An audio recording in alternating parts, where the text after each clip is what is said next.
Para saber qué significa tatuarse un motivo de Musashi Miyamoto, tenemos que saber quién fue Musashi Miyamoto. Así que en este podcast nos vamos a encargar de ver todo sobre la vida de Musashi Miyamoto y arribar a la pregunta ¿qué significa tatuárselo? Así que acomódate que desde acá, desde mi estudio en Olivos, comenzamos con este podcast.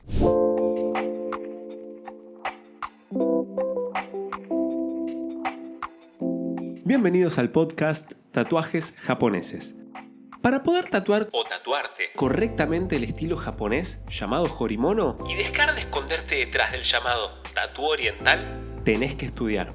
Los tatuajes japoneses siguen una serie de reglas que son muy difíciles de conocer si no se estudia el estilo. En este podcast te ayudamos de 3 maneras distintas. Primero, te hablaremos sobre los secretos ancestrales y la profunda filosofía que se esconde detrás del tatuaje japonés. Segundo, te ofrecemos, gratis, un resumen de los puntos más valiosos de cada uno de esos secretos, ya sea de los mitos, las leyendas o de la misma historia del arte. Tercero, te damos, finalmente, pasos a seguir y estrategias para perfeccionar tus tatuajes y poder lucirlos con mucho orgullo, sin miedo a haberte equivocado al mezclar distintos elementos, como un pez koi con una flor de loto. Junto a expertos y maestros del tatuaje japonés, exploraremos las tradiciones, la simbología y los elementos distintivos que hacen del Horimono una forma de arte única y te las daremos bien masticaditas, listas para ser aplicadas. Soy Nico Quiroga, tatuador argentino, y voy a acompañarte, si me lo permitís, en este mágico camino. Bueno, Miyamoto Musashi fue un legendario espadachín japonés del periodo Edo. Él nació en el año 1584 en una provincia que se llama Harima, durante un periodo que fue el Asuchi Momoyama, que fue el periodo que siguió al periodo que a muchos nos gusta, que es el de las guerras feudales, que fue el periodo Sengoku, y previo a la unificación que hizo Tokugawa inaugurando el periodo Edo. No se sabe mucho de la vida, de la infancia, de Musashi. Se cree que fue criado con su madre porque su padre falleció cuando era joven. Algunos historiadores piensan que su padre fue un samurái de bajo rango llamado Shinmen Munisai.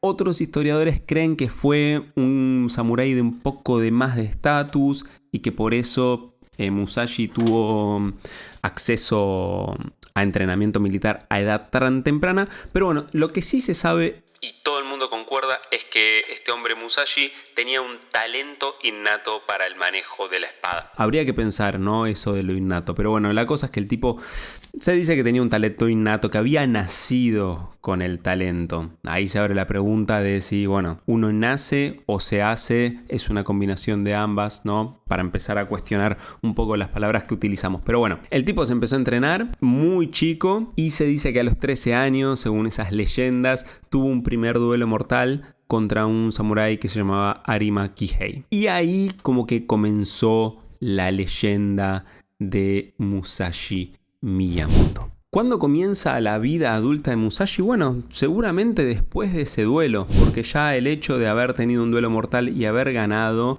bueno, eso no es cosa de niños. Ahí debe ser donde se marca el inicio de la edad adulta. Estaría bueno investigar un poco sobre cómo se veía la adultez en ese momento de Japón, ¿no? Yo entiendo que bueno, el acabar con la vida de una persona sería un paso hacia la adultez, una adultez bastante tumultuosa, obviamente, ¿no? Ahora el paso a la adultez nuestro en la modernidad está bastante más desdibujado. Uno no sabe cuándo termina la adolescencia y cuándo empieza la adultez. De hecho, se dice que hay adolescente de 40 años, pero bueno, ese es otro tema. La cosa es que a partir de los 13, Musashi ya era un ronin hecho y derecho. Ronin, para los que no saben lo que es un samurái sin amo, un samurái sin señor. También abre la pregunta de ¿es realmente un samurái? Y bueno, no, en realidad no es un samurái sin señor, es un ronin. Un samurái es un samurái. Creo que ronin es, samurái sin amo es como una versión más occidentalizada, ¿no? La etimología de ronin, encima nosotros decimos ronin porque hablamos así, pero se dice ronin. El ro no existe en japonés, es ronin. Significa hombre vagabundo, un hombre errante como una ola del mar. Pero bueno, si se lo consideró un ronin, también se le está dando la derecha a los historiadores que piensan que su familia pertenecía a algún tipo de familia samurái. Lo que es seguro es que ese hecho de no tener amo y de ser una ola, ¿no? que vaga por allí y navega por donde quiere por el vasto mar, bueno, le permitió tener una serie de duelos que fueron haciendo que cada vez más se consolide como el mejor espadachín de Japón. Los duelos más conocidos que tuvo contra espadachines famosos fueron contra Yoshioka Seijuro, que él era el líder de la escuela de la espada Yoshioka y bueno, fue derrotado por Musashi. Otro fue Hozoin Injun, que era experto en el arte de la lanza, que ahí Musashi ya empieza a mostrar como la versatilidad que tiene, porque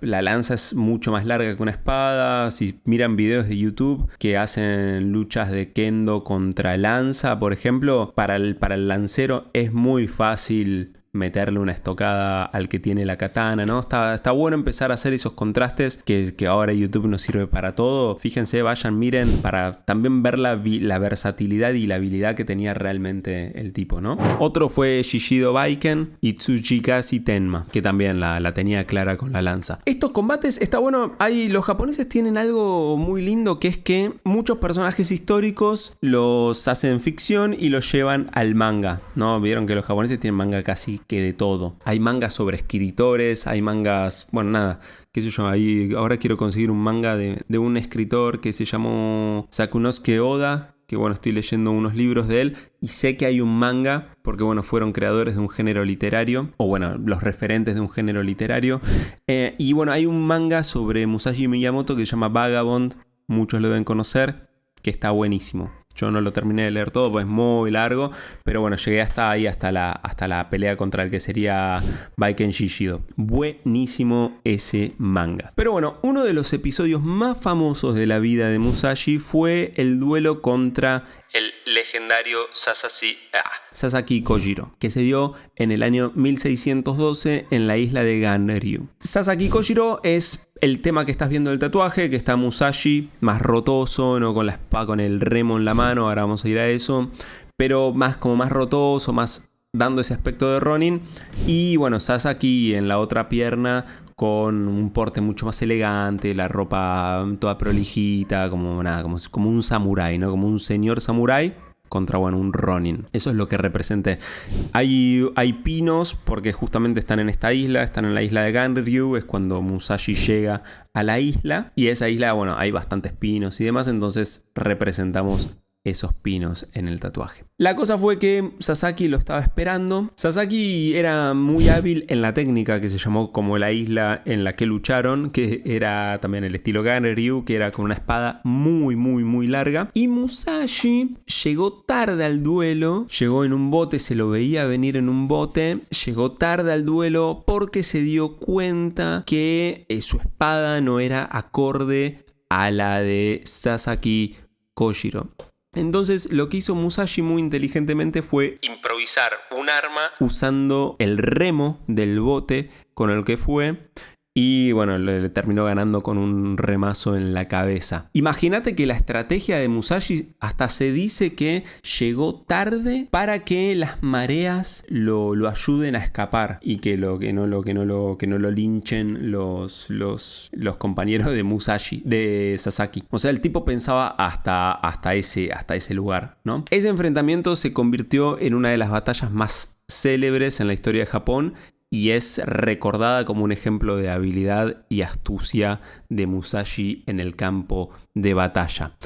También, bueno, está esta cosa, ¿no?, de la cuestión del honor. Hace un tiempo hablábamos con un amigo, con un colega, sobre el honor en la cultura japonesa. Bueno, decir la cultura japonesa me parece tan reductivo que me duelen los oídos. ¿Por qué no se puede hablar de la cultura japonesa? Yo empecé a hablar de las culturas japonesas porque lo que pasa en Kioto y lo que pasa en Osaka no tiene nada que ver. Lo cultural es dependiente directamente de la contingencia del momento histórico. O sea, no se puede hablar de la cultura japonesa ahora y no se puede hablar de la cultura japonesa en el 1600. Porque las ideologías eran distintas, las condiciones materiales eran distintas, era todo distinto. Entonces hablábamos de eso, ¿no? Del honor, que a veces no era tal, porque el honor estaba si el samurái no era visto haciendo tal o cual cosa. Incluso Ahora mismo, hace un tiempo, se ha sabido de un funcionario que se ha quitado la vida porque lo descubrieron en temas ilícitos, ¿no? Entonces, para recuperar el honor perdido, tuvo que hacer eso de quitarse la vida. El funcionario que se lo encontró aceptando coimas. Pero entonces, ¿el honor es solo si está a la mirada del otro? El honor no es algo que uno proclama para sí, sino solamente aparece el honor cuando la mirada del otro entra en juego. Es interesante lo que estamos hablando. Pero bueno, la cosa es que esta batalla hizo que Musashi se posicione como el capo de los capos de la lucha. Después del duelo con Kojiro, Musashi siguió desafiando varios oponentes, siguió en esa de buscar riñas, buscar luchas. Cambió su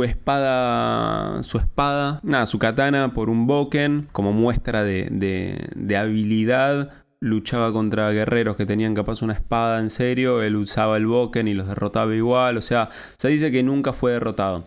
Eso es lo que se dice. También se dice que Morihei Ueshiba esquivó flechas, ¿no? Qué sé yo, no sé. Se dicen muchas cosas. Las leyendas permiten contar muchas cosas. Pero bueno, la cosa es que conforme fue pasando el tiempo, Musashi se volvió casi que un monje. Se volvió como para sí, para sus adentros. Y empezó a estudiar un poco como la filosofía del guerrero, ¿no? ¿Qué significa ser un guerrero? Se retiró de la vida pública, dejó esos combates, como que llegó como a la verdadera como madurez, ¿no? Porque estábamos hablando de la adolescencia, de la adultez, pero ¿se puede ser un adulto inmaduro? Bueno, puede ser, capaz. Sasaki entró a la adultez en un momento muy temprano y siguió en esa inmadurez de querer probar ser el mejor y acabar con vidas casi que en sin sentido, y cuando llega a la adultez con sabiduría, se retira de la vida pública y empieza a buscar lo que es la iluminación espiritual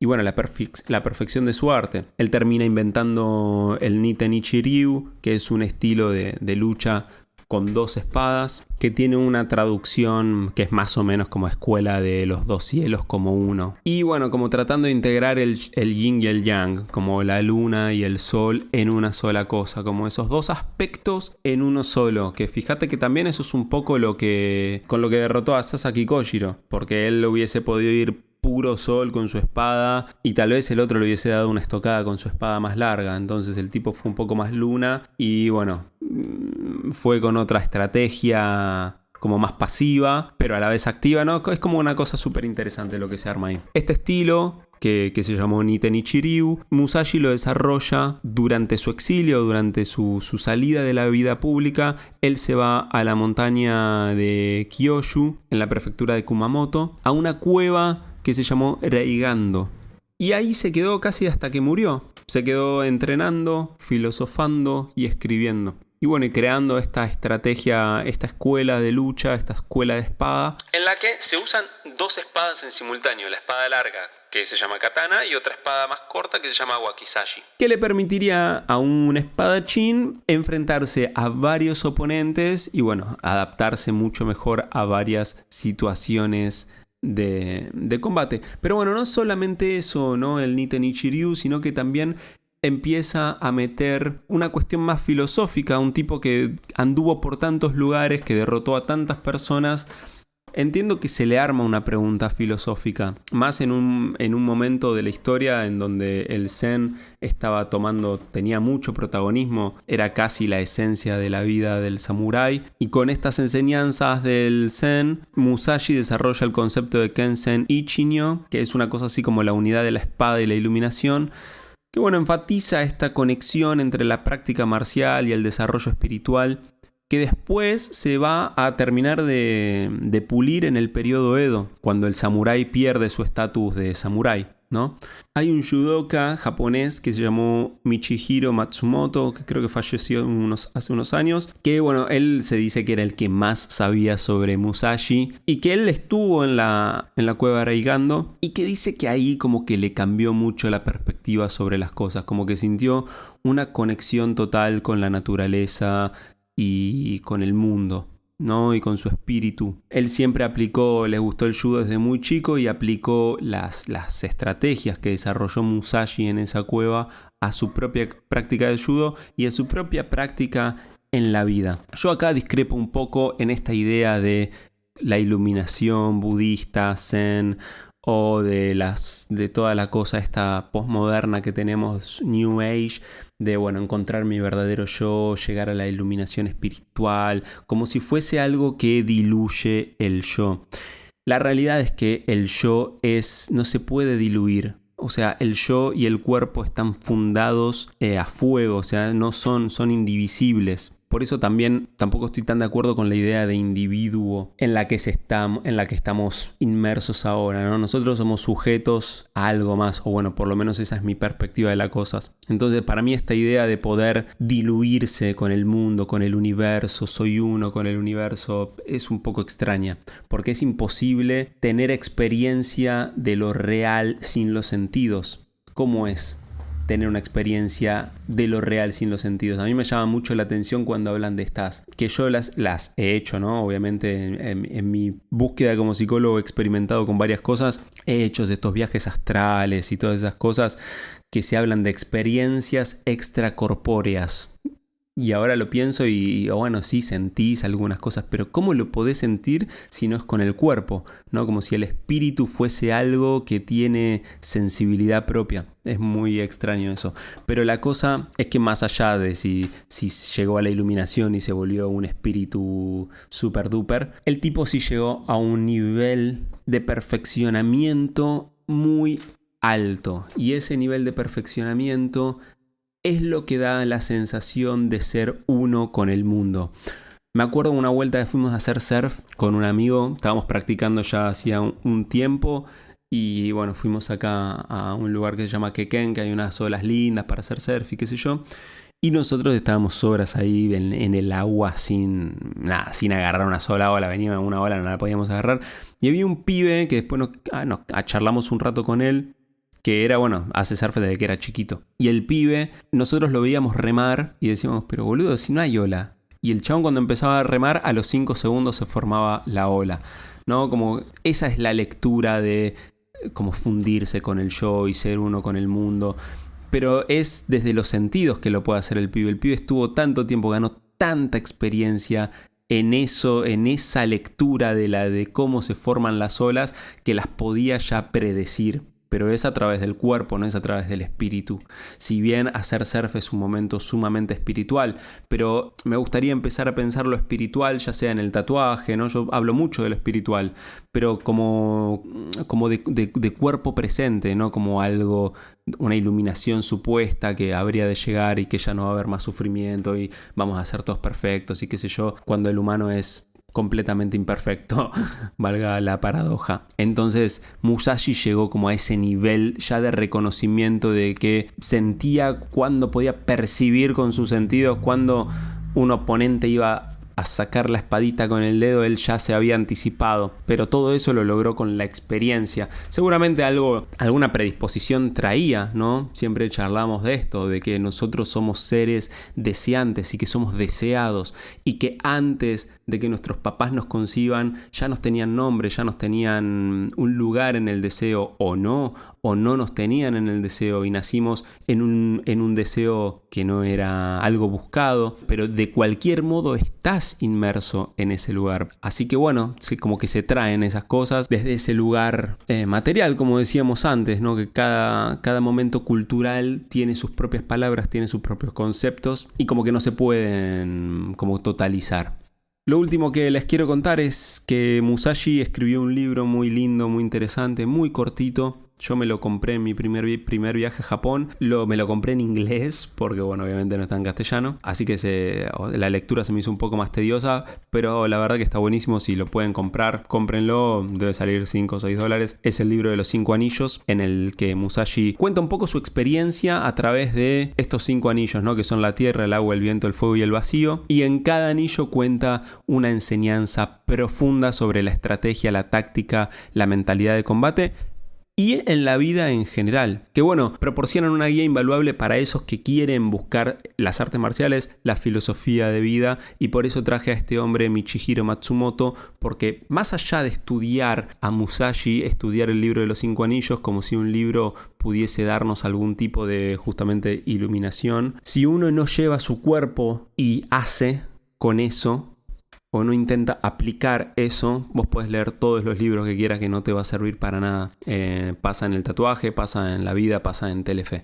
Así que si querés que haga un resumen de este libro, de los 5 anillos, vinculándolo con el tatuaje japonés, déjamelo en los comentarios. Siempre suscríbanse, denle like al video, compártanlo. Si quieren formar parte de un grupo más exclusivo, se pueden unir al canal, a una membresía del canal. Hay una de 30 pesos argentinos, que no es nada. 400 pesos argentinos, que no te compras ni un café. O 4.000 pesos argentinos, que bueno, eso ya incluye un club de lectura que vamos a hacer todas las semanas sobre distintos temas de distintos momentos de la cultura japonesa y del tatuaje japonés. Así que con todo esto dicho, ¿qué significa tatuarse a Musashi Miyamoto? Bueno, con todo lo que hemos hablado hasta aquí, te dejo que saques tus propias conclusiones. Nosotros nos encontramos la semana que viene en este podcast de tatuajes japoneses. Sayonara.